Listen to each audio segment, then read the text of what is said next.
누가복음 9장 51절 예수께서 승천하실 기약이 차감해 예루살렘을 향하여 올라가기로 굳게 결심하시고 사자들을 앞서 보내시며 저희가 가서 예수를 위하여 예비하려고 사마리아인의 한 촌에 들어갔더니 예수께서 예루살렘을 향하여 가시는 도로 저희가 받아들이지 아니하는지라. 제자 야고보 요한 이를 보고 가로되 주여 우리가 불을 명하여 하늘을 쫓아 내려 저희를 멸하라 하시기를 원하시나이까. 예수께서 돌아보시고 꾸짖으시고 함께 다른 촌에 가시니라. 여기서 제자들 등장하고 사마리아 등장하고 그 다음에 예수님 등장하죠. 세 동작 한번 봅시다.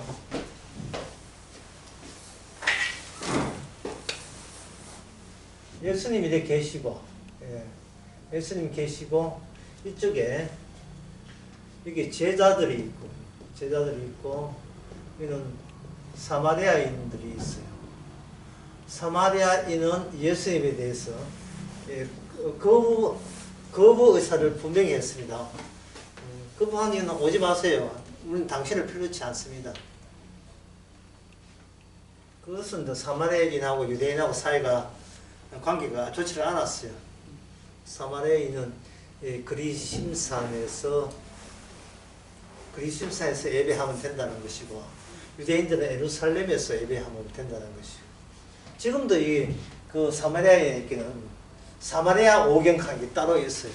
사마리아 오경이 있는데, 그들은 출애굽 홍해 건너와서 이렇게 시나이 반도 이렇게 시내산 이렇게 가는 게 아니고, 그들은 이렇게 왔다가 돌아가서 이래 왔다가 이래 주장하는 사람들이에요.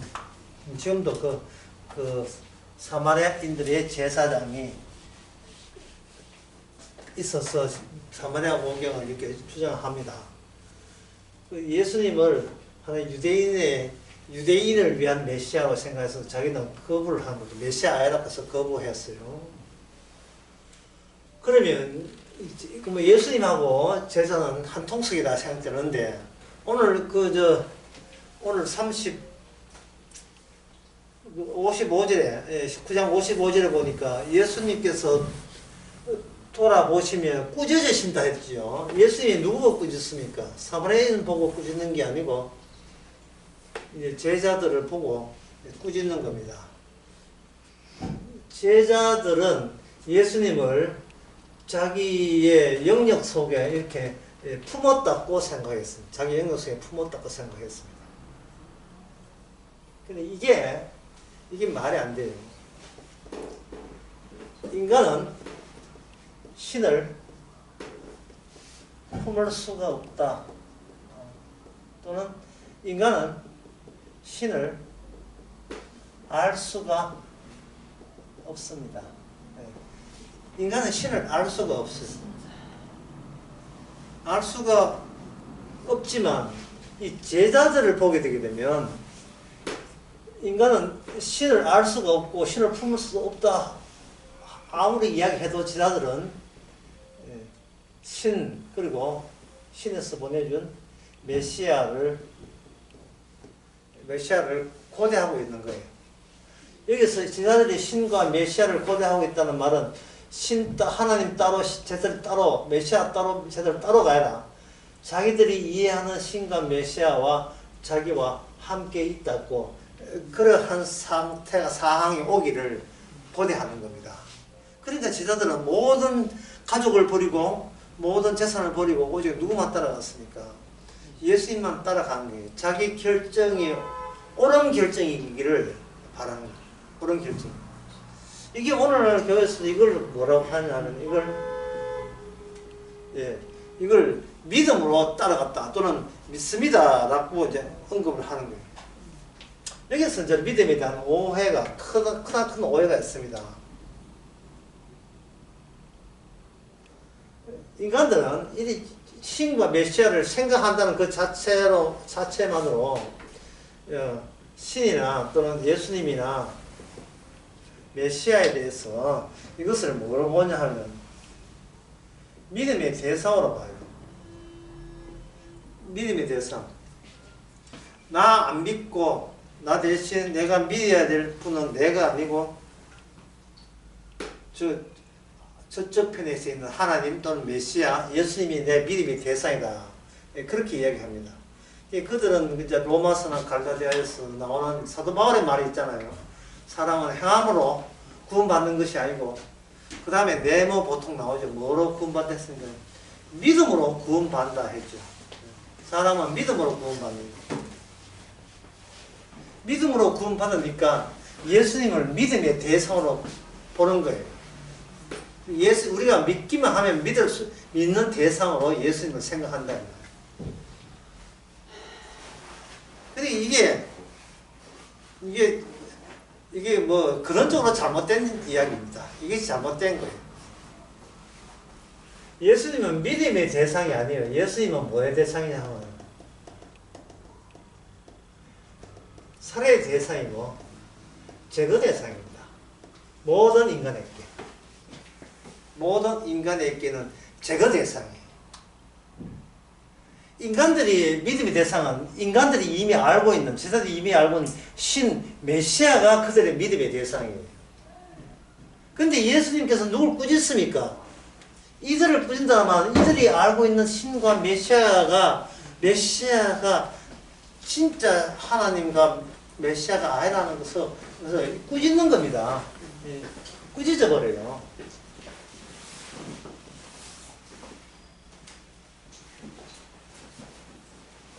그리고 여러분 아시다시피 예수님이 십자가 달릴 때에 제자들은 같이 합세하지 않고 그러면 나를 살리라 해가지고 심지어 어떤 제자는 옷을 벗고 도망치기까지 했지요. 사도 요한 같은 경우에는. 베드로는 어떻게 했습니까? 뭐 대표로 배신했지요. 나 저 사람 모른다.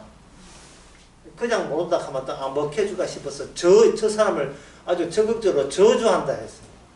예수님을 저주한다. 나 예수님을 저주해.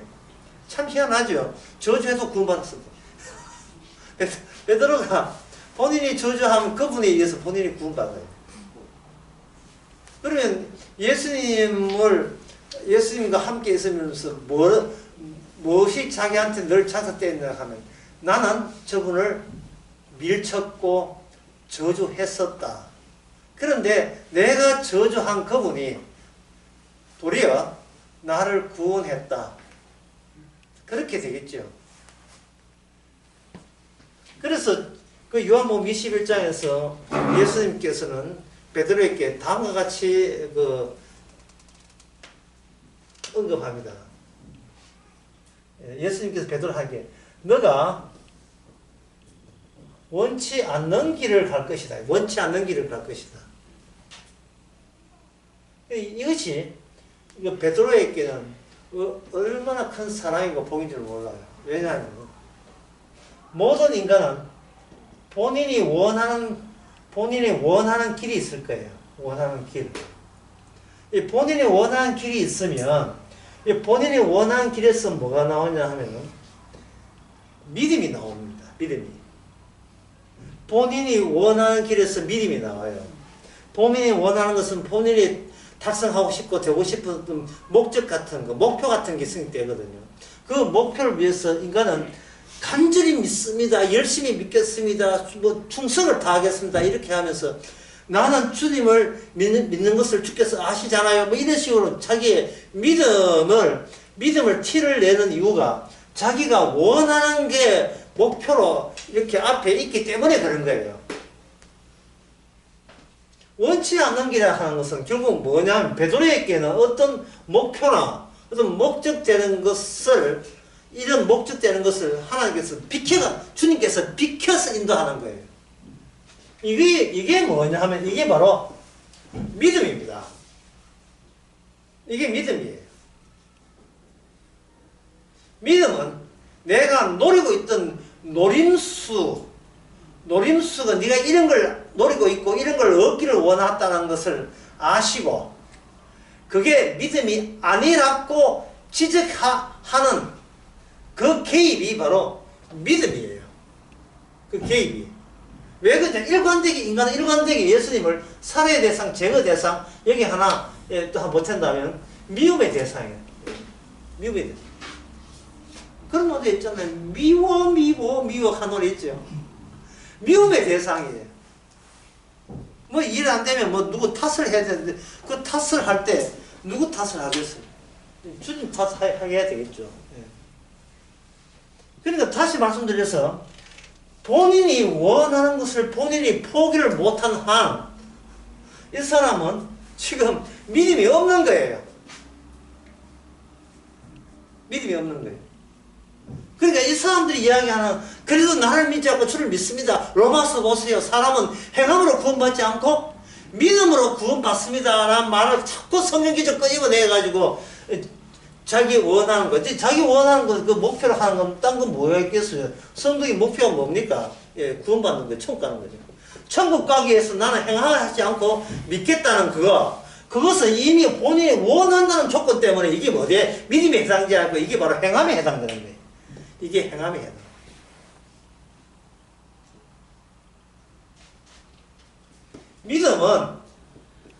믿음은 인간이 뭔가 원한다는 점에서 믿음은 인간 세계에 없습니다. 인간이 뭐가 원하고 내가 바라고 있다는 점에서 믿음은 없어요. 그런데 믿음은 없는 상태에서 뭐가 생기느냐 하면 믿음과 행함을 인간들은 자기가 판단을 하는데 이 판단은 어떤 판단이냐 하면 내가 원하는 그 목표를 위해서 믿음이 있나 할까 행함이 있나 할까를 가지고 판단하는 거예요.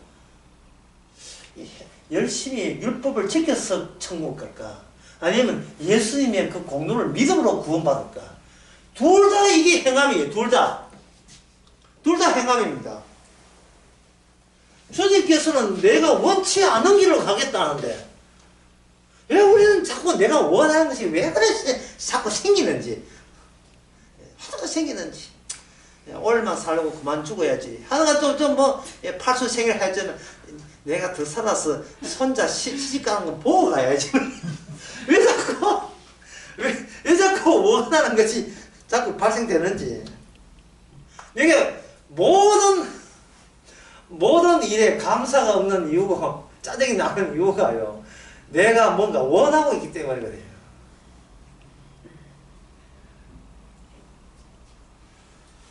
그렇다면 이렇다면 모든 인간이 이렇게 예수님을 살해의 대상, 제거 대상, 미움의 대상 그리고 대상이라는 말은 왜 내 뜻대로 안 해주냐고 이런 일이 발생되거든요. 그러니까 인간은 결국은 예수 믿는다는 것은 결국 예수 믿는 게 아니고 예수 믿는 나를 나가 믿는 거예요. 예수 믿는 나를 내가 믿는 거예요.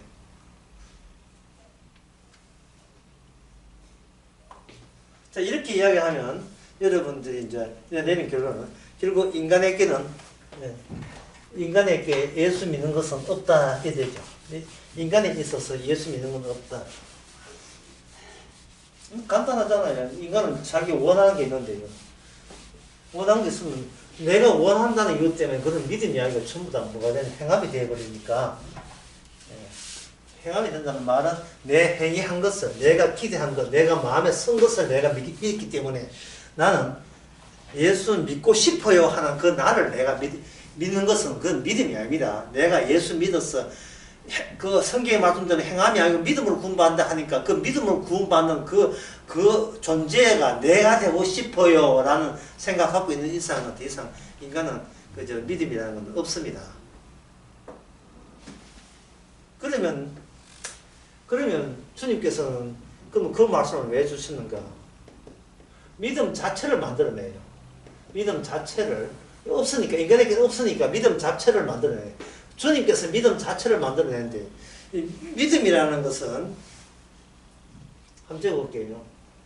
예수 안에서 새로 지으심을 받은 자와의 관계가 바로 이게 믿음입니다.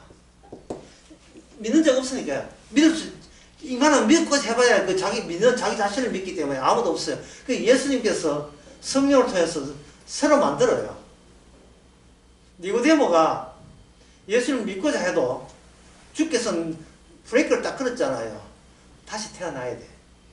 다시 태어나면 내가 하나님 볼 수 있어. 그러니까 다시 태어난 보고 싶기는 보는 것이 자기가 원하는 건데 보고 싶은데 다시 태어난다는 그 조건을 본인이 만들 수가 없어요. 내가 엄마 뱃속에 있다 다시 어떻게 태어납니까? 못 태어나면 할 수 없지 안 되지 뭐예요. 그 조건 빼고 어떻게 볼 수 없습니까? 안 돼요. 다시 태어나야 돼요. 그 다시 태어난 방법은 인간에게는 없습니다. 왜냐하면 다시 태어난 그 방법, 그러한 방식, 장치, 구조는 예수님이 이 땅에 오셔서 자기 하는 일이 그게 다시 태어나는 일이에요. 다시 태어난다는 것은 있는 인간을 무효로 돌리거든요. 그래서 주님께서 십자가에 우리와 함께 죽어서 현재 믿어서 천당 가려 하는 걸 없애버립니다. 왜냐하면 우리의 소망과 구원받고자 하는 소망은 너무 강렬하기 때문에, 너무 절박하기 때문에 자기 뜻을 자기가 스스로 철회할 수 있는 가능성은 전혀 없어요. 나 죽어서 나 지옥 갈래 이런 인간 없습니다. 그러나 창세기 3장 24절에서 분명히 하나님이 인간을 에덴 동산에, 에덴 동산 쫓겨났다는 말은 쉽게 말해서 생명나무 있는 곳과 격리 조치한 거예요. 자택격리.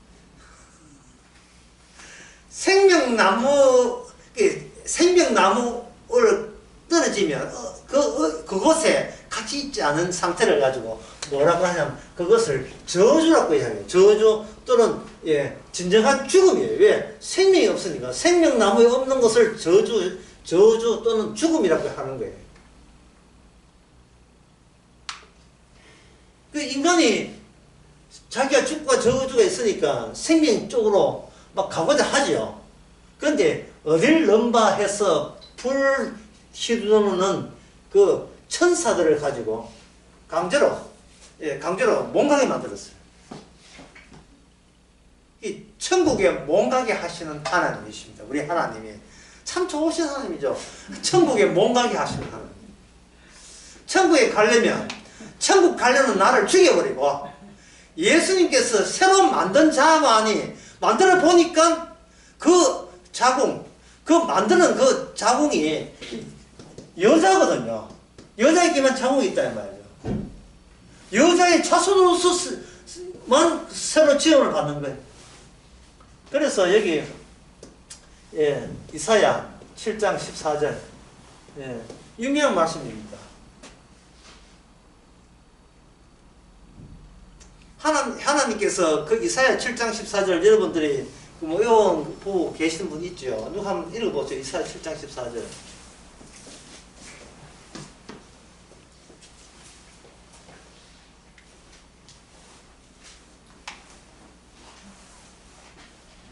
뭐로 돼 있죠? 그러므로 주께서 친히 징조를 너희에게 주실 것이라. 보라, 처녀가 잉태하여 아들을 낳을 것이요 그의 이름을 임마누엘이라 하리라. 처녀가 잉태하여 여자죠. 남자 없습니다. 처녀나만 남자가 없다. 처녀가 인간적으로는 스스로 잉태한 걸로, 스스로 잉태. 처녀가 잉태하여 아들을 낳을 것이니, 그 다음에 뭡니까? 그 이름을 임마누엘은 하나님이 우리와 함께 있다. 하나님과 함께 할 수 있는 그 새로운 인간을 이것은 우리라고 이야기하고, 그 우리는 어디서 나오느냐? 처녀의 자궁에서 나오는 거예요. 여자의 후손에서 나오는 거예요. 창세기 3장 15절 약속대로. 그러면 남자 여자에서 태어난 자식은 전부 다 노가 돼요. 아니오가 되는 겁니다. 육으로 태어난 것은 아니오예요. 그래서 지난 그 낯설게한 것처럼 육으로 난 자에게는 할례 언약을 해서 피를 내버리잖아요. 죽었다는 걸로. 태어난 것이 죽은 자로 보는 거예요. 그래서 인간의 출생은 무엇의 징조냐 하면은 죽음의 출현입니다. 한 30살 살았으면 죽은 몸이 30년 된 거고, 한 84졌으면 죽은 몸이 80년까지 계속 왜 죽어야 하느냐를 그걸 까발리면서 까발리면서 나오는 거예요.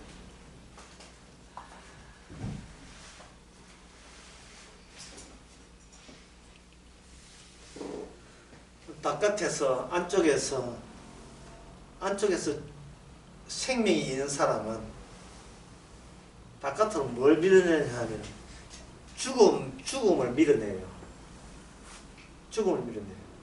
그러면 거듭난 사람의 특징은 뭐냐 하면은 이 죽는다는 것은 당연한 것이고 마땅한 것이라는 것을 그걸 즐기면서 그걸 감사하게 되는 겁니다. 오늘 본문에 나오는 이 사마리아인들은요,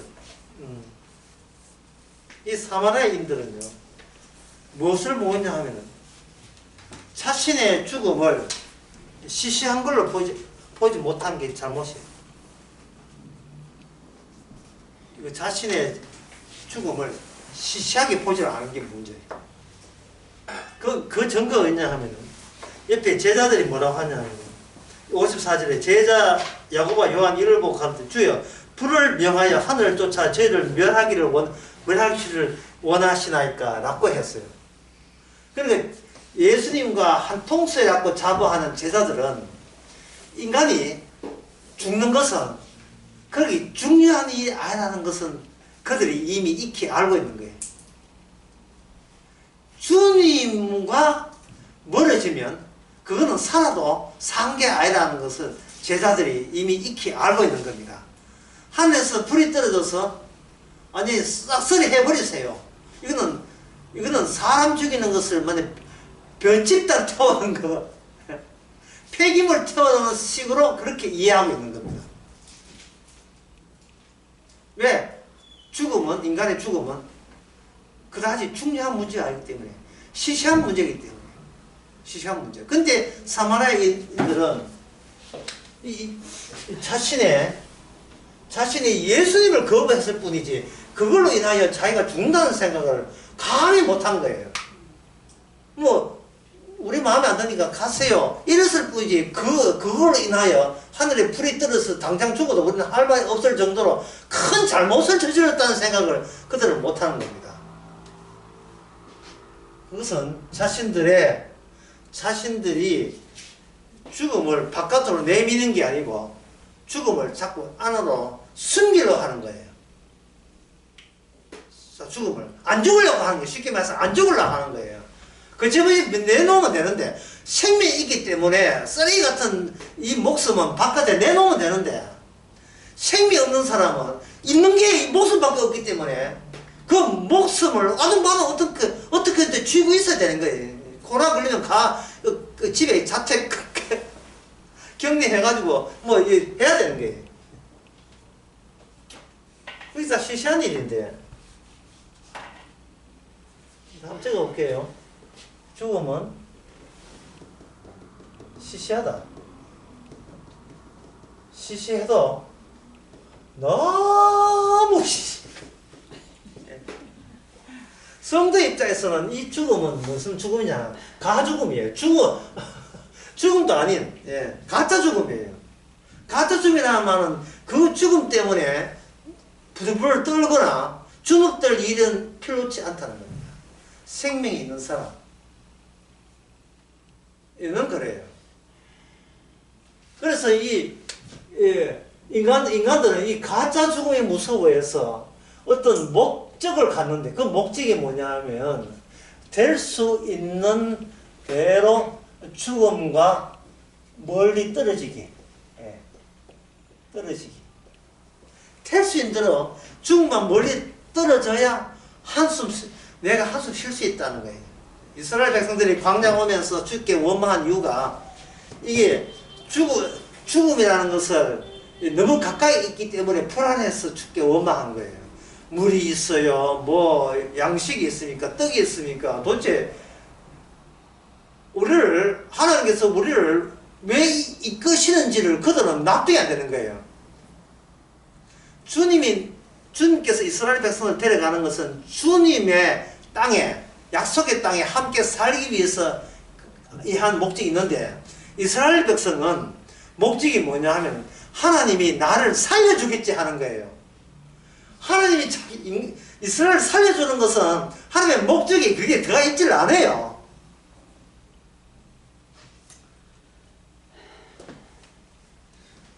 황녀는 교체의 기간입니다.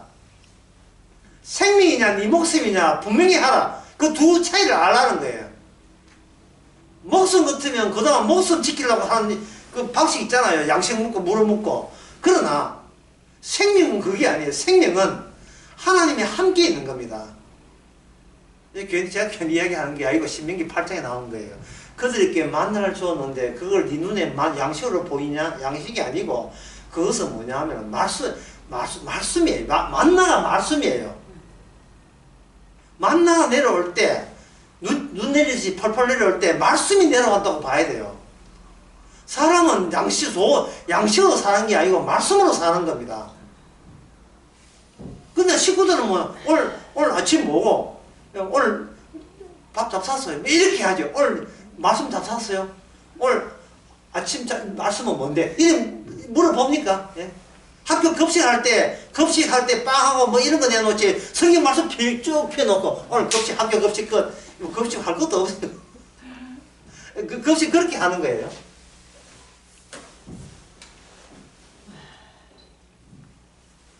저는 지금의 이 30대를 보면서 뭘 생각하냐면 40대도 모든 인간도 마찬가지겠지만 그들이 결혼을 잘 안 하잖아요. 결혼을 안 하는데 그들이 당연히 왜 결혼을 안 하냐 하면 마음에 안 맞는 사람이 없어서 결혼 안 한다 하잖아요. 제가 보기에는 마음에 맞는 사람이 없어서 결혼 안 하는 게 아니고 현재 20대, 30대, MZ세대 이 사람들이 결혼할 자격이 없는 자들이에요. 제 젊은 아들이. 예. 어릴 때부터 시작해서 교육이 결혼이라는 걸 할 자격이 안 돼요. 자기밖에 모르게 돼요. 왜 인간이 자기밖에 모르냐 하면 인간은 이 모든 요새 교육이 뭐냐면 인간을 뭐로 바꾸냐 바꿔요.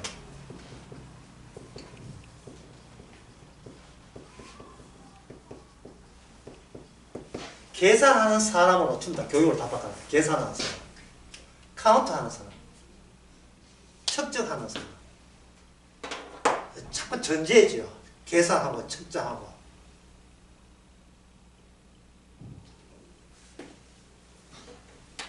전에 인간의 질서가 수학이 됐다. 수학은 수를 헤아리는 겁니다. 수를 헤아리는.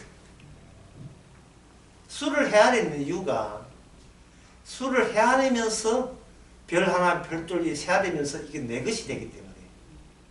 그래서 뭐 어떤 교육을 받았냐 하면은 지금 이 시대가 가족 중심이라는 공동체 중심이라는 것을 배운 게 아니고요.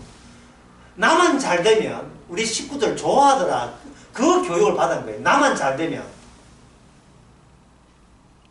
그러니까 식구들 좋아한다는 것 그건 뒷전이고요. 일단은 나만 좋아하면 식구들 참 잘했어요. 이렇게 하니까 모든 집중을 나만 잘 되는 데가 집중하는 거예요. 나만 잘 되는 거. 근데 결혼은 뭡니까? 혼자 사는 게 아니고 둘이 사는 거죠. 혼자 잘 되는데 왜 한 사람이 더 필요하지요? 결국 결혼하는 것은 내 하인이 되든지 안 그러면 내 몸종이 되든지 내 하녀가 되든지 아니면 내가 지금보다 더 많은 돈을 벌 수 있는 어떤 동업자가 되든지 그런 조건 아니면 결혼할 이유가 없는데 그래서 그들은 결혼할 이유가 없다 하는데 본인이 결혼할 수 있는 그런 자격자가 안 돼요. 자식들 보고 결혼하지 마세요. 교육을 계산하는 인간을 만들었는데 무슨 결혼이 됩니까? 그래가지고 또 결혼을 억지로 했다 해도 소용없어요. 또 계산해요. 또 계산한다. 결혼하고 나니 계산하는 인간을 완전히 정면으로 받아치는 그런 사태가 뭐냐면 애가 생겼네. 애가 생기니까 자기는 밤 10시부터 새벽 6시까지 잠을 자야 되는데 애가 2시에 깨네요. 이거는 계산에 없는 거예요. 미치는 거예요. 아, 네가 키워라 이래 되는 겁니다. 네가 뭔데 내 인생에 이렇게 인생에 태클을 거느냐 이거야.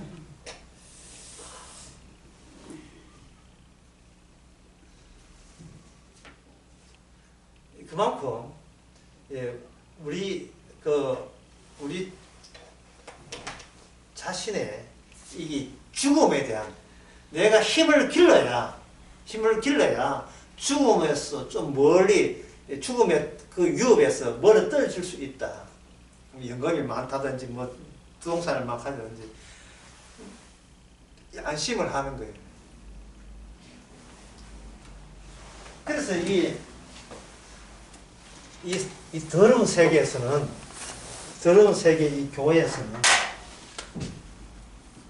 예수님을 뭐라고 어떻게 취급하냐면 통화 또는 화폐, 돈으로 취급됩니다. 유통을 시켜요. 말씀하면 할렐루야, 아멘. 이게 뭐예요? 다 예수님 덕분입니다. 이게 뭐예요? 예수님이 통화 수단이에요. 돈 유통하듯이 하는 거예요. 예수님 얼마 갖고 있는가 보자 이러죠. 예수님을 전합니까? 내가 가지면 예수라는 그분을 내가 가지면 갈 수 있는 대상으로 보는 거예요. 예? 아까 뭐라 했습니까? 예수님은 무엇의 대상이에요? 우리 인간에게 예수님은 살해의 대상이고 미움의 대상이고 대적의 대상이라. 내가 싫어하는 대상이에요. 진짜 예수님은. 그런데 자기가 계산해가 예수에 대해서 많이 가지면 자기 목숨 부지에 많은 복이 오기 때문에 유리하다고 생각하는 겁니다.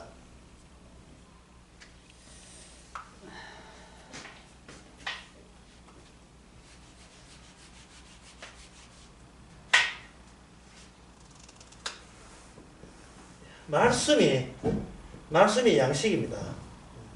말씀이 양식이고 그 말씀 중에 하나가 믿음이고 그 믿음은 그 자체를 이루기 위해서 하나님께서 뭐냐 하면 하나님과 하나님에서 하나님께서 자기가 함께 있는 새로운 인간을 현재 아빠 엄마에서 태어난 자식 말고 육 말고 하나님께서 임마누엘로 새로운 우리라는 그러한 자기 백성을 친히 누가 만드는가?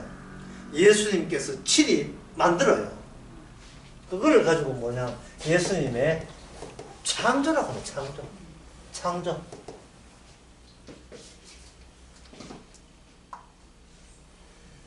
예수님을 위한 창조예요. 인간은 나를 위한 창조이기를 원하는 식으로 이미 인간은 타락해버렸습니다. 모든 세상에 보이는 모든 자연이 나를 위해서, 나 인간을 위해, 나의 세상 돌아가는 게 나 좋아놨고 내 원하는 바를 제공하는 쪽으로 돌아갔어요. 주님께서는 그걸 다 제거해버립니다. 그걸 다 죽여버려요. 예수님을 위한 창조. 그럼 예수님이 한 창조는 뭐냐? 예수 없었는데 예수님 때문에 새로 생긴 그 창조와 함께 임마누엘 한 공간을 하기 때문에 그게 바로 예수의 나라고 그게 천국입니다. 천국은 들어가는 것이 아니에요. 천국은 예수님이 지상에서 만들어내는 겁니다. 하늘에서는 못 만들어요. 왜? 예수님의 공로, 십자가 죽는 공로가 필요하기 때문에 십자가 죽으려면 어쩔 수 없이 예수님이 이 땅에 와서 인간들에게 살해당해야 돼요. 모든 인간이 예수님을 싫어한 바 되고 어떤 인간도 예수님 하는 일에 나는 기여했습니다 할 사람이 아무도 없게 만들어요. 모든 인간은. 어떤 인간도 주님이 하신 기여한 게 없습니다. 그래서 거기서 발생한 믿음의 특징은 뭐냐면 내가 이 믿는데 내가 보탠 게 하나도 없다는 그런 고백이 나올 수밖에 없어요. 어찌 이렇게 믿음을 주셨습니까? 이래 되지. 내가 믿으려고 참 산기도 많이 했으면 이런 거 있을 수 없어요. 그래서 믿음은 하나님의 선물이라. 에베소서 2장 8절에 믿음은 사람에게 나온 것이 아니고 하나님의 선물로 주어지는 겁니다. 그 믿음이, 예수님의 믿음이 바탕이 되어서 만들어진 사람, 그 소위 바로 거듭난 사람이에요. 이 거듭났다는 말은 전에 없던 인간이란 말이죠. 그래서 믿음이란 전에 없던 인간, 예수님에 의해서 새로 만들어진 그 백성들 관계를 가지고 믿음이라고 하는 겁니다. 그래서 사람은 행함으로 구원받는 것이 아니고 바로 믿음으로 구원받는 거예요. 믿음으로 구원받는 거예요. 행함이 아니고 믿음으로. 예수님께서 만들어내서 예수님의 믿음만 담겨있는 사람, 그게 믿음이에요.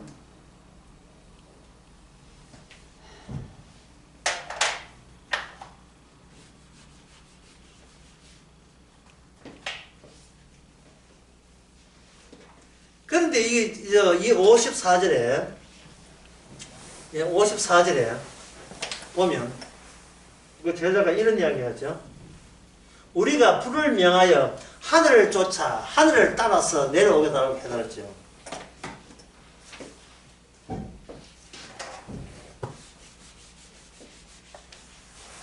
이건 이렇게 지우고요.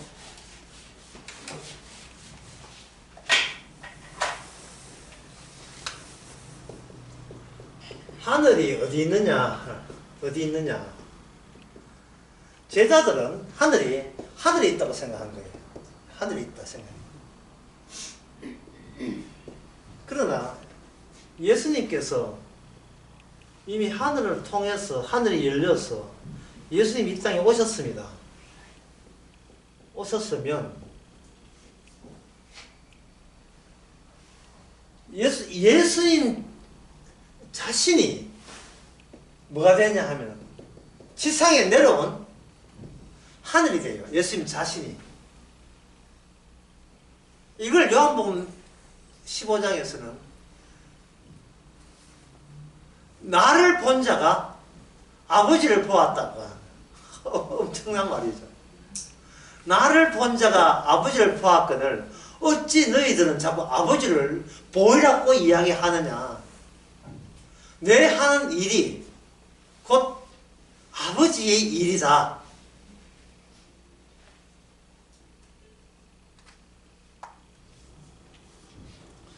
그렇게 이야기했습니다. 그러면 하늘이 열려서 불이 떨어지게 되면 그 사람들을, 그 제자들이 주장한 거죠. 그들을 불을 더 이렇게 멸하라. 하늘에 불을 명하여서 떨어져서 그들을 다 멸하게 하소서. 멸하게 하소서. 이것은 이제 제자들이 이제 그렇게 신나는, 예, 어디 감히 우리 주님을 거부해. 맛 좀 봐라. 하는 식으로 이게 뭔가 떨어졌으면 참 좋겠다고 이렇게 하잖아요. 그러면 하늘에서 불이 떨어진다는 말은 실제로는 예수님이 하시는 이 모든 말씀이 이게 하늘의 불입니다. 그런데 제자들은 뭘 오해하냐? 불이 떨어지기에는 새까맣게 연탄되든지 제가 되어야 그들은 그걸 뭐라고 생각하냐? 그걸 죽음이라고 생각한 거예요. 이 제자들이 아직도 예수를 모릅니다. 사람이 숨 끊어지고 피부 조직이 새까맣게 타야 비로소 그들은 이제 죽었다 이렇게 생각하는 거예요.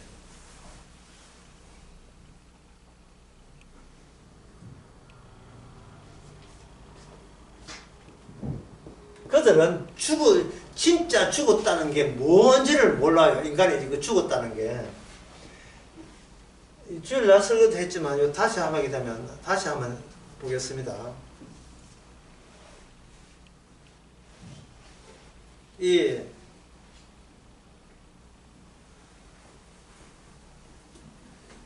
죽음이라는 것은요, 어디서 나왔냐 하면은 선악과를 따먹은 그 마지막 결과로서가 될 때만 죽음이에요. 선악 따는 정령 죽으려 해야 돼요. 근데 인간이 따먹은 선악과는 그거는 죽음의 끝이 아닙니다. 선악과 따먹는 정령 죽기를 할 때 그 죽음 안에 누가 뛰어들어가느냐? 예수님이 그 안에 뛰어들어갑니다. 뛰어나가서 예수님이 십자가에서 아버지로부터 아버지로부터 버림받는 거 이게 바로 죽음이에요. 근데 지금 인간들에게는 아버지로부터 버림받는 게 없어요. 그냥 물론 그저 뭐 힘들게 인생 살아가지만 버림받는다는 것은 최종적인 버림받음, 최종적인 그 버림받음은 사람들이 우르르 달려든다고 해서 그 버림받음이 다 성사되는 게 아니에요. 예수님이 그 버림받음에 홀로 그 자리에 들어가 있어야 제대로 된 버림받음이 되는 겁니다.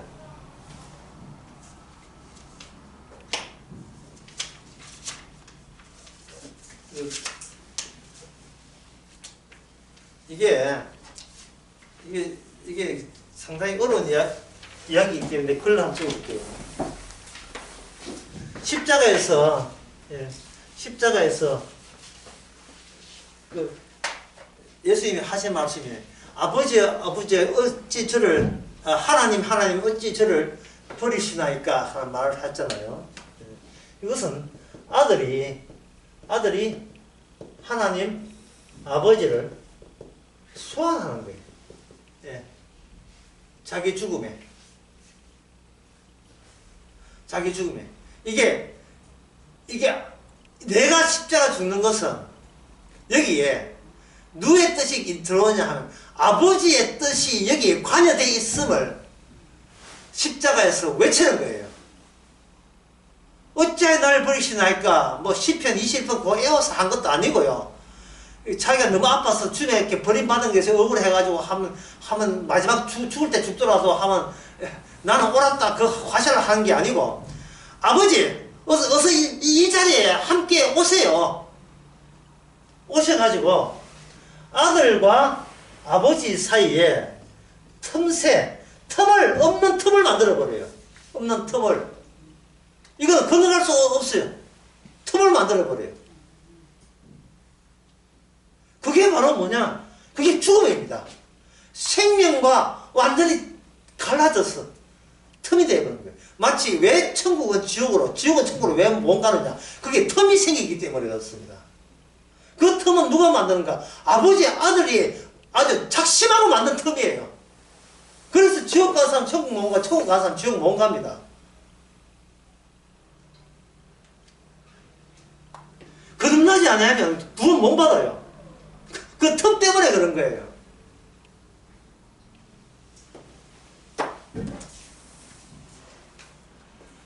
그런데 지금 제자들은요, 예수님의 안에서 어떤 틈을 발견하지 못하고, 하나님 아버지는 진짜 점잖게 계시고, 예수님께서 이 땅에 일을 잘 하시면, 그게 같이 일했다고 협조된 자기들도 예수님과 한패라고 인정받아가지고, 예수님과 더불어 구원받을 생각하는 거예요.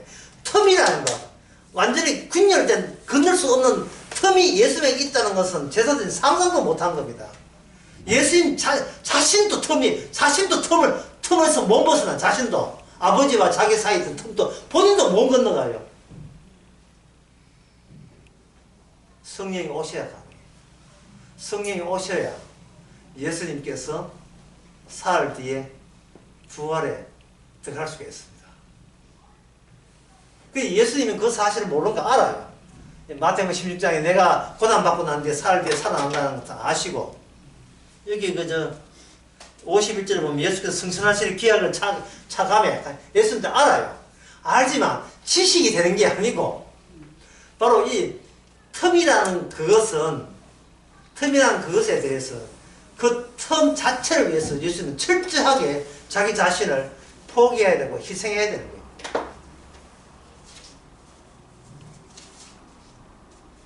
그래서 이 죽음은 예수님과 아버지 사이의 죽음은 어떤 걸로 이것은 지울 수 없습니다. 어느 정도로 치울 수 없는가? 온 우주가 불바다 돼도 이 죽음은 치울 수가 없어요. 이 죽음을 세자리에 이게 뭐냐면 그럼 십자가입니다. 십자가 여자하면 십자가의 복음이 그 텀이 복음이에요. 그 텀이 텀을 건너왔기 때문에 뒤돌아보면서 텀을 이야기할 수 있는 사람 이게 성도예요. 건널 수 없는데 입을 어떤 입을 살짝 가려 내가 입을 이렇게 이렇게 가지 말고 내가 저걸 어떻게 건너왔지? 이거는 성령 아니면 다른 길로 설명이 안 돼. 내가 어떻게 건너왔지? 건너올 수가 없는데 왜 교회 다니는 것도 안 되고 신앙생활 하는 것도 아무 소용 없어요. 주님도 못 건넌 텀을 어떻게 건너왔지? 죽었다가 살린 성령이 주의 예수님의 영이 성령은 예수님께 자녀하고 이제는 그 성령이 아버지의 영이 아니고 그 다음부터는 예수님의 영이 돼서 왜냐하면 예수님이 하늘 우편에서 성령을 주시거든요.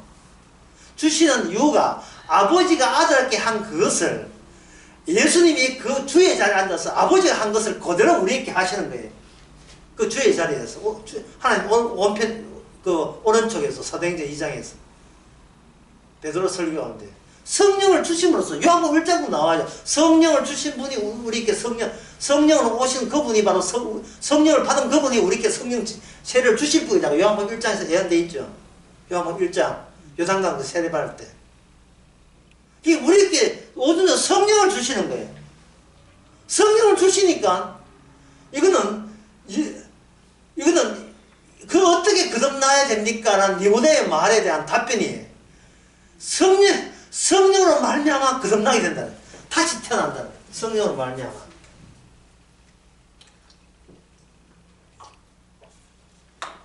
이렇게 되면 성도가 이 땅에 살아가면서 외칠 이야기는 딱 하나밖에 없어요.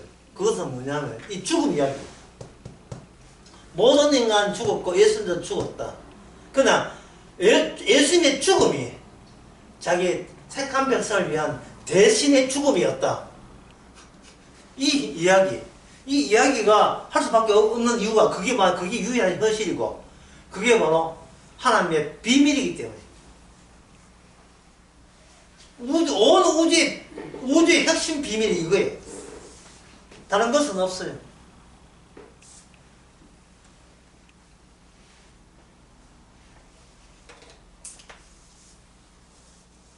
그래서 인간들이 안 죽으려고 하는 모든 살면서 죽지 않고 더 오래 살려고 하는 모든 시도는 이 죽으면 십자가의 앞에서 그게 죄가 되는 겁니다. 살려고 하는 모든 것은 죄가 되죠.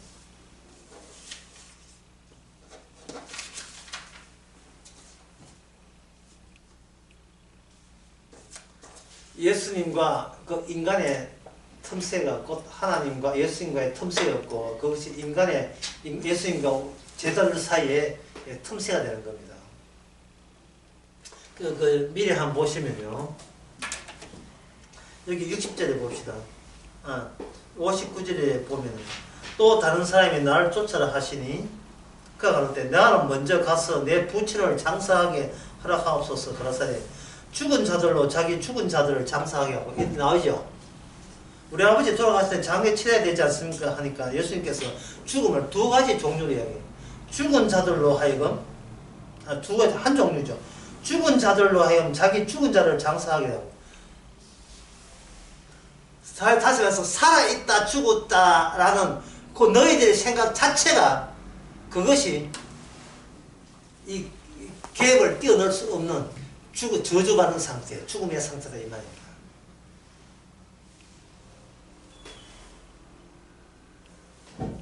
(61절에) 또 다른 사람이 가로되 주여 내가 주를 쫓겠나이다마는 나로 먼저 내 가족을 작별하게 해달라. 요거는 장례가 아니고 인사. 이제는 당분간 못 보게 되었습니다. 안녕히 계십시오. 효도하는데 효도 뭐 깨졌습니다. 돌아와서 효도할게. 이렇게 인사를 하는데 62절 주께서 하신 말씀이 뭡니까? 쟁기를 잡고 뒤를 돌아보는 자는 하늘나라에 합당치 않다. 이 말씀 있잖아요. 예수님의 이 말씀으로 이 세상을 다시 한번 조립을 해보자면, 다시 한번 정렬 시켜보자 이 말입니다. 그래 되면 개인님이 어떻게 되느냐 하면, 이 세상에 효도한다는 장례 치른다든지 이 세상에서 뭐 어떻게 뭐 해볼까 하는 이 모든 것은 전부 다 죽음 현상이 되는 거예요. 이 저주받을 일이 되는 거예요. 그래서 첫째 시간을 제가 이제 끝내면서 이 이야기를 꼭 여러분들이 기억해 주시기 바랍니다. 예수님하고 제자들하고 있는 것은 뭐냐 하면 이거예요.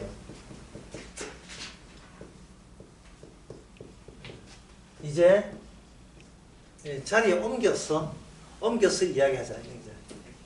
식당에서 이야기하다. 이제 식당 좀 눈치 보니까 여기서 옆에 자리 옮겨서 카페에서 이야기하자. 이 세상 자리, 이 죽음의 자리에서 이야기해야 될 그런 자들을 하나님, 주님께서 만들어내시기 위해서 그 근거, 그 바탕이 되는 과정을 주께서 몸소 겪은 거예요. 다른 자리에 가서. 그 다른 자리가 뭐겠어요? 천국 아닙니까? 생미 있는 자리잖아요. 이 자리 말고 싶으십시오.